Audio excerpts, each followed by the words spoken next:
이사야서 43장 14절에서 21절까지 교독하겠습니다. 제가 먼저 읽겠습니다. 너희의 구속자요 이스라엘의 거룩하니 여호와가 말하노라. 너희를 위하여 내가 바벨론에 사람을 보내어 모든 갈대아 사람에게 자기들이 연락하던 배를 타고 도망하여 내려가게 하리라.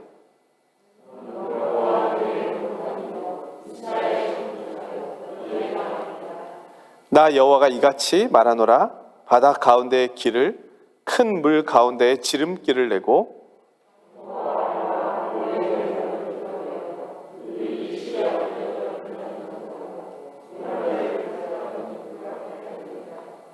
너희는 이전 일을 기억하지 말며 옛날 일을 생각하지 말라.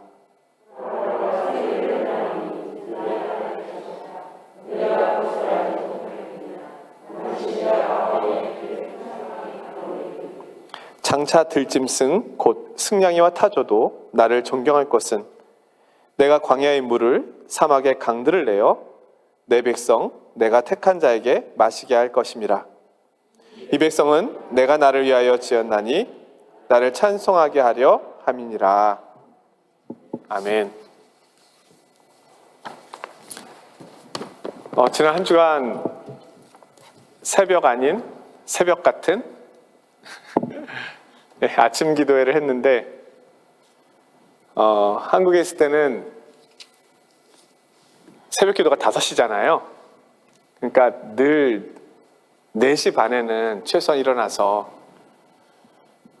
말씀은 그 전날 준비해 놓고 4시 반에 일어나서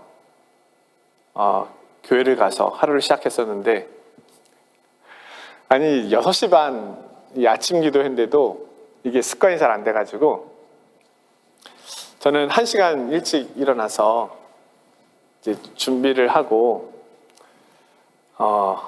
언제 줌을 켜야 되나 이제 컴퓨터 앞에 앉아가지고 잘 되는지 화면은 잘 나오는지 아무튼 그렇게 해서 5일 했잖아요. 5일. 그랬는데도 이 습관이 얼마나 중요한지 이 피곤함이 남다르더라고요. 그래서 참 이 경건의 훈련이라고 하는 것이 이게 참 중요한데 한번 이 리듬을 놓치니까 다시 리듬을 잡고 회복하는데 참 쉽지 않구나. 물론 저는 좀 일찍 일어나서 매일 큐티를 하긴 합니다만 이렇게 함께 하면은 긴장이 되니까 조금 더 일찍 일어났죠. 근데 그게 굉장히 아무튼 일주일 동안은 긴장감이 알람 맞췄는지 또 한번 확인해보고 아무튼 잘 맞췄고요. 마치면서 제가 이런 생각이 들었어요. 그럼 한 행사를 한번 끝낸 건가? 이제 올해 해야 될 행사 이제 힘든 거 끝냈네? 이렇게 생각해야 되는 건가? 기도회를 했으면 뭔가 그 여운이 있어야 되는 거 아닌가? 말씀을 이렇게 열심히 아침 일찍 함께 나누고 보았으면 나에게 뭔가 좀 변화가 또 있어야 되는 거 아닌가? 그렇지 않으면 이 시간은 그냥 또 이렇게 지나가는 시간이잖아요. 교회의 1년의 하나의 프로그램으로 끝나는 시간이잖아요.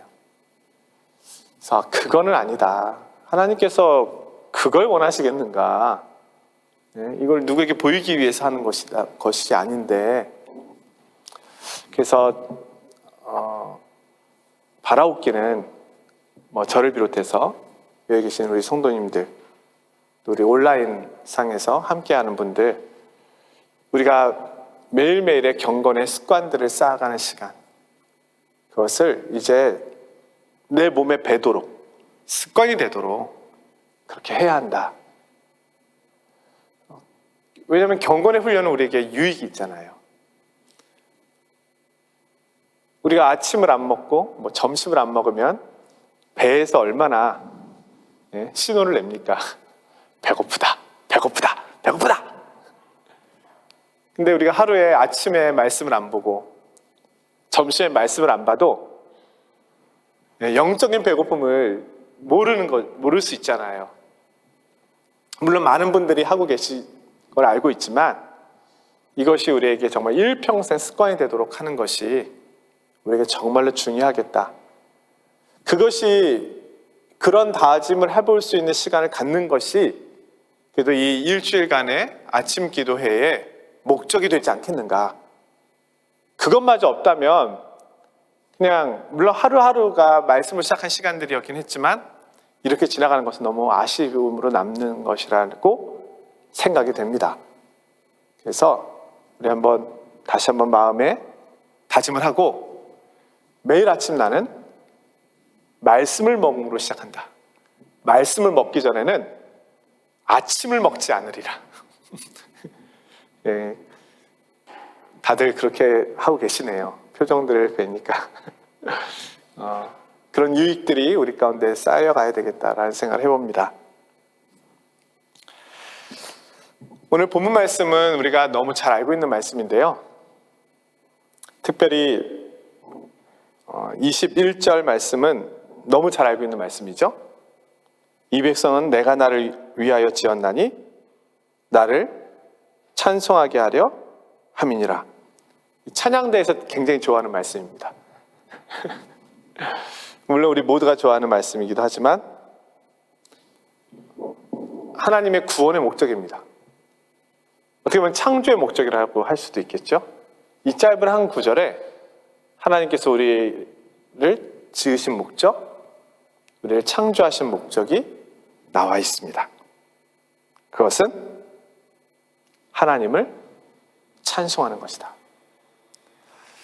이 말씀이 놀라운 것은 하나님께서 우리 가운데 찬송 받으시도록 일하시겠다는 겁니다.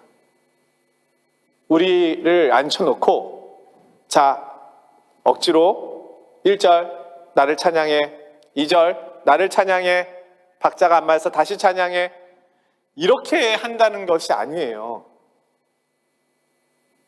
하나님께서 우리 가운데 행하신 일들을 살피고 묵상하니 찬송하지 않을 수 없구나. 그렇게 우리 가운데 행하시겠다는 것입니다.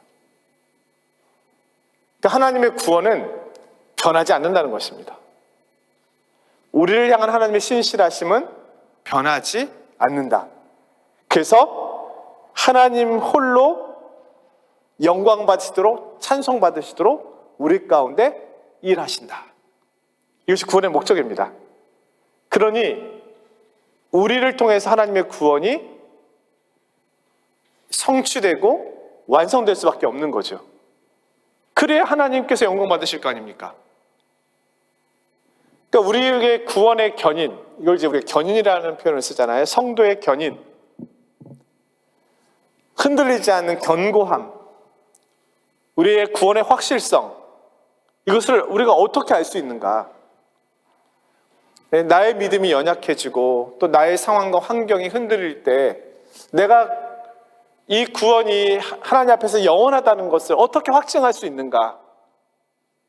구원의 확신의 문제에 있어서 우리가 확신을 가질 수 있는 가장 좋은 본문 중에 하나가 이 본문이기도 하다는 겁니다. 하나님께서는 나의 구원을 통하여 반드시 찬송 받으십니다. 만약에 우리의 구원이 중간에 흐지부지 되거나 흐트러진다면 하나님은 어떻게 찬송 받으시겠습니까? 교회를 통해 하나님은 어떻게 영광 받으시겠습니까? 이 땅의 교회가 연약하죠.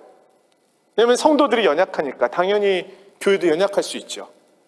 하지만 연약함에도 불구하고 하나님께서 그 연약한 교회를 사용하셔서 우리가 약할 때 강함이 되시고 지혜 없는 자를 들어 지혜롭게 하시고 하나님 이런 구원의 역사를 나타내심으로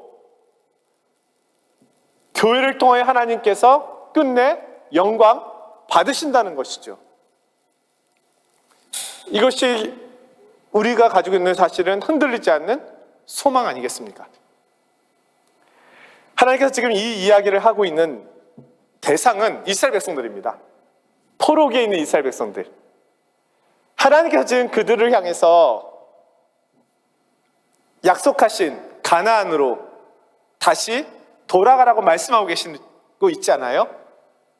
바벨론에서 70년간 포로 생활했던 그들로 하여금 이제 너희가 가나안에 다시 돌아가 그곳에서 다시 하나님을 섬기고 하나님을 예배하고 다시금 하나님의 율법에 순종하며 하나님의 백성으로서의 삶을 살아갈 것을 하나님께서 계획하시고 말씀하고 계신 거잖아요.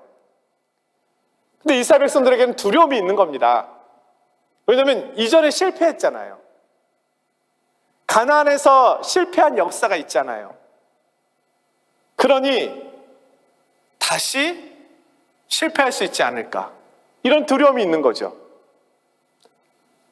또한 거기까지 가기도 전에 이미 마음속에 그렇게까지 해야 될까라고 하는 또 생각도 있는 거죠.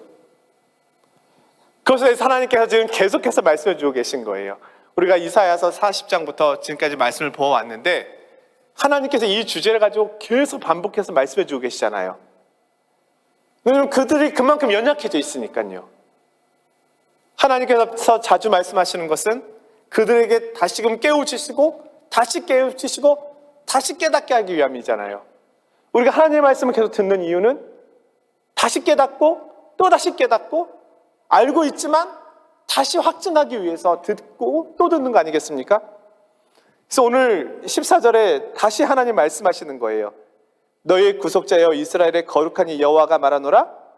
너희를 위하여 내가 바벨론에 사람을 보내어 모든 갈대아 사람들을 자기들이 연락하던 배를 타고 도망하여 내려가게 하리라. 바벨론을 흩으시고 그들로 하여금 가장 좋은 배를 타고 귀족들이 먼저 달아나게 하시겠다는 겁니다. 실제로 바벨론은 이렇게 무너지면서 흩어지게 되는 거죠. 그리고 17절에 병거와 말과 군대의 용사를 이끌어내어 그들이 일시에 엎드러져 일어나지 못하고 소멸하기를 꺼져가는 등불 같게 하였느니라. 이미 바벨론은 페르시아에 의하여 무너졌습니다. 하나님께서 이스라엘 백성들을 구원하기 위하여 이 일을 행하신 거예요. 이스라엘 민족에게 약속하신 그 약속을 지키시기 위하여 바벨론을 흩으신 것입니다. 이것이 하나님의 구원의 능력이죠.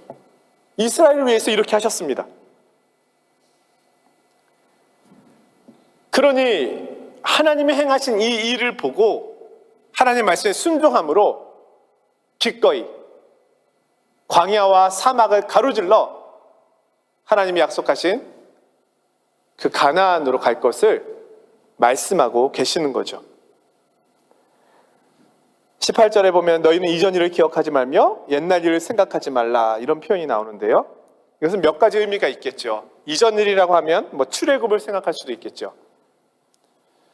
이스라엘 백성들에게 있어서 지금까지 가장 크게 하나님을 만난 경험은 출애굽입니다. 예? 바다를 가르시고 마른 땅을 내셔서 파라오, 이집트의 군인들로부터 파라오의 권세에서 이스라엘을 구원하셨잖아요. 얼마나 놀라운 일입니까? 이것이 이스라엘 백성들에게는 가장 놀라운 구원을 경험한 큰 일이죠.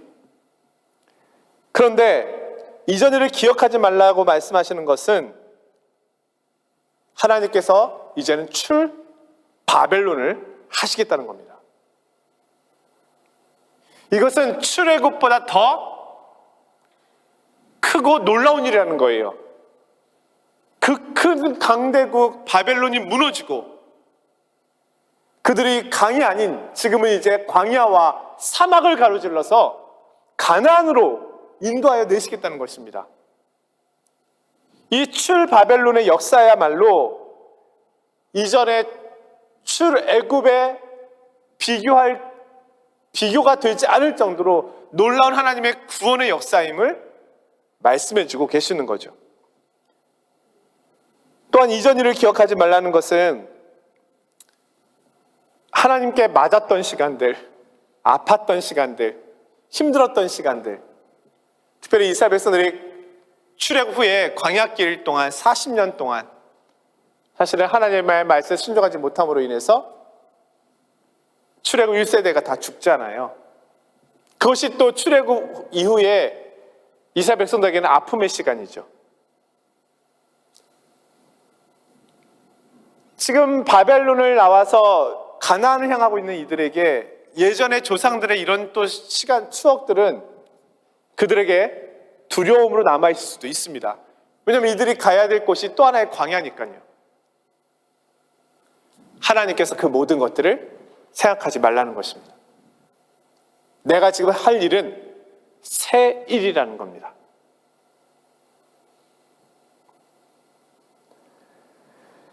하나님께서 이렇게 말씀하십니다. 광야의 길을 사막의 강을 내겠다. 광야에 가장 필요한 것은 길이겠죠. 지금처럼 내비게이션이 분명하다면 우리가 어디든지 찾아갈 수 있겠지만 사실 지금 이스라엘의 광야에 가셔도 찾아오지 못하실 겁니다. 구글 맵이 작동하는 곳에서는 도움을 받을지 모르지만 광야는 비가 어떻게 오느냐에 따라 물길이 어떻게 나느냐에 따라 길이 생기기도 하고 없어지기도 하고 그런 곳이죠. 그런데 하나님께서 이 광야의 길과 이 사막에 강을 내겠다. 바벨론에서 돌아오는 이스라엘 백성들에게 가장 필요한 것은 이 두 가지죠. 길과 물. 하나님께서 그것을 공급하시겠다는 겁니다. 너희 가는 길을 내가 그 앞길을 내어서 인도할 것이며 너희가 가는 그 길에 목마름이 없도록 샘을 터뜨려 주시겠다는 게 아니에요. 아예 강을 흐르게 해주시겠답니다. 하나님의 은혜의 풍성함이죠.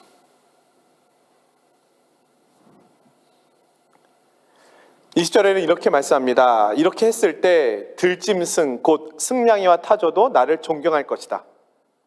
왜냐하면 이 들짐승들이 왔다가 웬 강이지? 내 10년 동안 타조로 살았지만 이런 강은 처음인걸? 동물들이 놀란다는 거죠. 근데 여기서 승냥이와 타조, 들짐승은 영적인 의미로 보면 이방인들을 의미한다고 합니다. 이방인들이 놀란다는 겁니다. 이스라엘 백성들이요, 출애굽을 했을 때 가장 놀랐던 민족이 그 주변 나라였습니다. 간담이 녹아내렸다고 그랬잖아요. 그들이 출애굽을 해서 광야길을 무사히 온 것을 보고 주변 나라와 민족들이 놀랬다고 하잖아요. 하나님께서 이 구원의 이스라엘에게 나타내신 이 구원의 역사는 이스라엘만을 위한 것이 아닙니다. 온 열방을 위한 것입니다. 이것이 구약에 나타난 선교입니다. 하나님은 이스라엘만을 사랑하신 것은 아닙니다. 특별히 선택하신 것은 맞지만 그 선택이 이스라엘만을 향한 선택은 아니었다는 겁니다. 온 열방을 향한 선택이었다는 거죠. 그래서 이 이방 나라들이 출바벨론한 이스라엘을 보고 또 그 바벨론의 이스라엘 백성들이 하나님 말씀에 순종해서 1200km나 되는 광야길을 그렇게 단숨에 믿음을 가지고 횡단하는 걸 보고 이방 민족들이 놀란다는 거예요. 저들은 뭐지? 하나님을 믿는 백성은 다르구나? 하나님이 정말로 저 민족을 보호하시는구나. 광야에 길을 내시고 사막에 강을 내시는구나. 이것을 보고 하나님을 존경하게 된다는 겁니다. 이 말씀은 오늘 우리에게 적용해 볼 수 있는 것입니다. 하나님께서 오늘 우리를 구원시키신 목적은 첫 번째는 나를 위한 것이죠. 나를 통하여 구원의 찬송을 받으시려는 목적이 있으시죠? 그러나 그 다음은요, 나를 통하여 주변 사람들이, 주변 민족들이, 주변 나라들이 하나님의 구원을 보도록 하기 위함입니다. 그래서 구원은 개인적인 것이지만 동시에 사회적인 것이기도 합니다. 이것이 구원에 대한 책임입니다. 우리 한국교회가 너무나 오랫동안 개인 구원만을 이야기했습니다. 그래서 사회 구원이 없어요. 그래서 늘 비난을 듣는 거예요. 이기적이다, 독단적이다, 행함이 없다, 입은 살았다. 이것이 늘 교회를 지칭하는, 또 교회를 바라보는 시선이었습니다. 근데 그 중에 가장 큰 이유는 우리의 연약함도 있지만 이 사회 구원에 대한 이해가 없었기 때문입니다. 그럼 이스라엘 백성들과 똑같은 거예요. 이스라엘 백성들도 하나님께서 자신들을 선택한 것이 하나님의 큰 은혜와 사랑을 받은 것인데 자기들만을 선택했다라고 하는 선민 사상에 빠져 있었습니다. 근데 사실은 그렇지 않습니다. 하나님께서 아브라함을 통하여 복을 주실 때도 뭐라고 얘기합니까? 열국의 아버지가 되라고 했던 거 아닙니까? 그 열국의 이스라엘을 뜻하는 것입니까? 온 나라를 뜻하는 거잖아요. 이스라엘을 통해서 온 나라와 온 열방이 하나님을 보게 되고 아브라함이 받았던 그 복을 온 열방과 민족이 받게 될 것이다 라고 말씀하신 것이잖아요. 오늘 우리가 나의 구원만을 이야기하면 안 됩니다. 하나님께서 내게 주신 은혜와 복이 주변에 흘러가야 될 뿐만 아니라 나를 통하여 주변 사람들이 하나님을 존경하게 된다는 겁니다. 근데 이 존경이 어떻게 나타날까요? 지금 들짐승과 승냥이와 타조가 하나님을 존경하게 되는데 이방 나라가 어떻게 하나님을 존경하게 됩니까? 이스라엘 백성들이 순종함으로. 그들이 이 하나님의 약속을 믿고 광야와 사막을 가로질러 가나안으로 가야지요. 그렇게 순종을 하면 하나님께서 그 광야에 길을 내실 것이고 그 강에, 그 사막에 강을 내실 텐데 그것을 이방 민족이 보게 된다는 거잖아요. 그런데 하나님의 백성이 하나님의 말씀에 순종하지 않고 바벨론에 계속 안주해 있다면 이 역사는 나타나지 않습니다. 바벨론은 성경에서는 또 하나의 세상을 나타냅니다. 요한계시록에서는 세상을 나타내잖아요. 세상 문명, 세속화된 문명, 하나님 없는 도시, 세속도시, 바벨론, 그 상징하고 있잖아요. 우리가 세상 도시에 머물러서 세상 도시만을 향하여 산다면 롯처럼 화려해 보이는 소돔과 고모라 땅에 취해서 산다면 아브라함처럼 살 수 없다는 것입니다.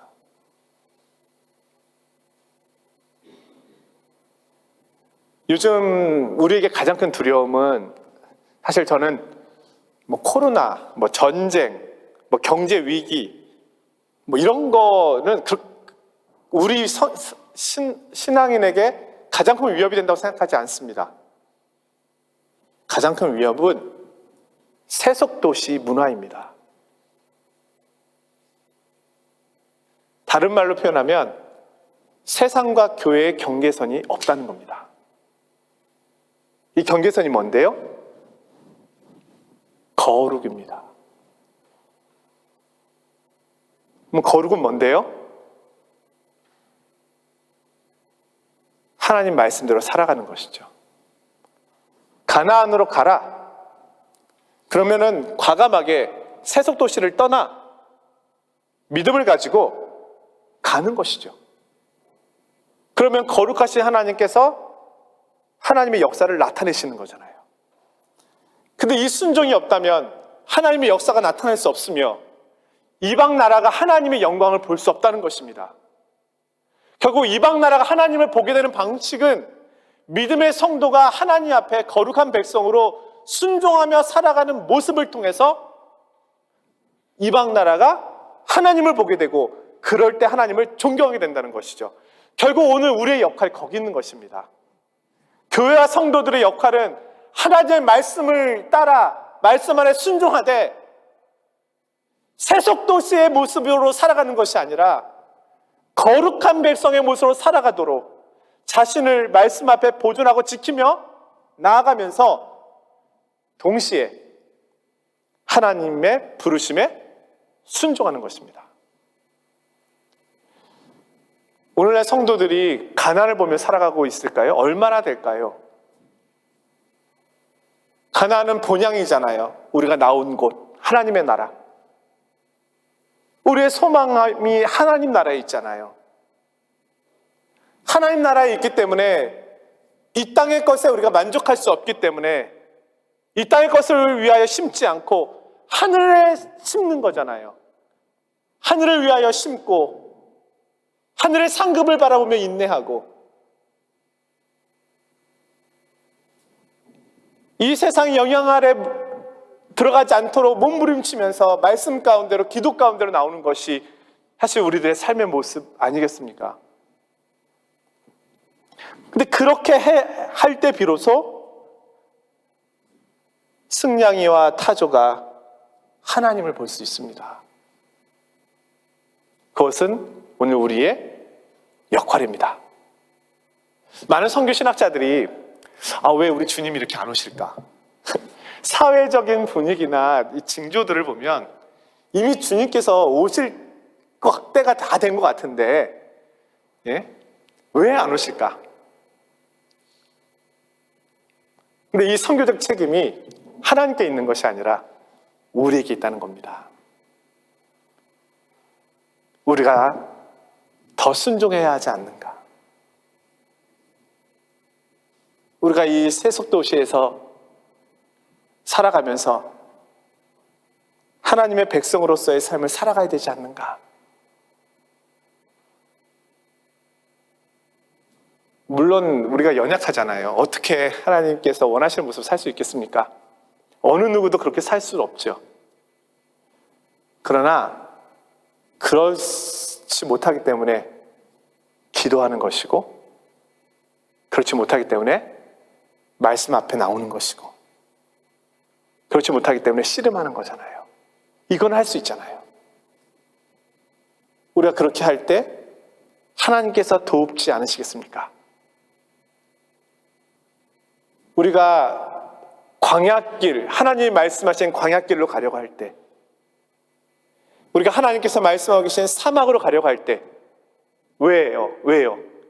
이 길이 가나안을 향하여 가는 길이라면 우리가 그렇게 가려고 할 때 비로소 길과 강물이 나오는 것입니다. 근데 우리가 가려고 하지 않는다면 길이 만들어지는 역사와 강물이 흐르는 이 기적의 역사는 경험할 수 없습니다. 오늘 우리가 하나님을 많이 경험하지 못하고 있다면 그것은 우리가 광야로, 사막으로 나아가려고 하지 않기 때문이겠죠.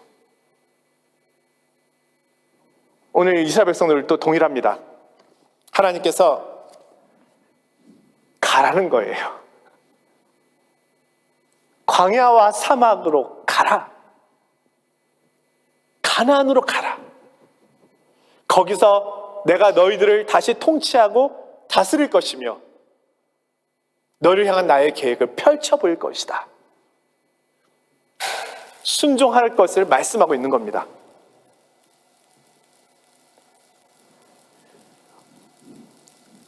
그러면서 결론적으로 21절에 이렇게 말씀하는 것이죠. 이 백성은 내가 나를 위하여 지었나니 나를 찬송하게 하려 함이니라. 내가 반드시 행할 것이다. 그래서 너희의 찬송을 받을 것이다. 이것이 내가 너희들을 바벨론에서 불러낸 목적이요, 이유다. 그러니 두려워하지 말고 가라. 네. 믿음을 가지고 가라.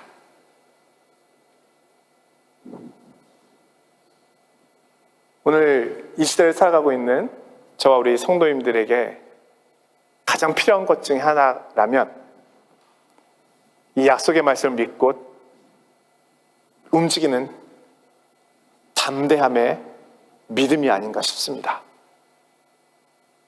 세상을 두려워하지 말고, 광야와 사막을 두려워하지 말고, 거기에 길과 강물을 내실 하나님을 바라보면서 믿음으로 나아간다면 우리 앞에 다른 어떠한 위기와 어려움이 온다 하더라도 도리어 그 시간은 우리가 하나님의 살아계심을 경험하는 은혜의 시간이 될 것입니다.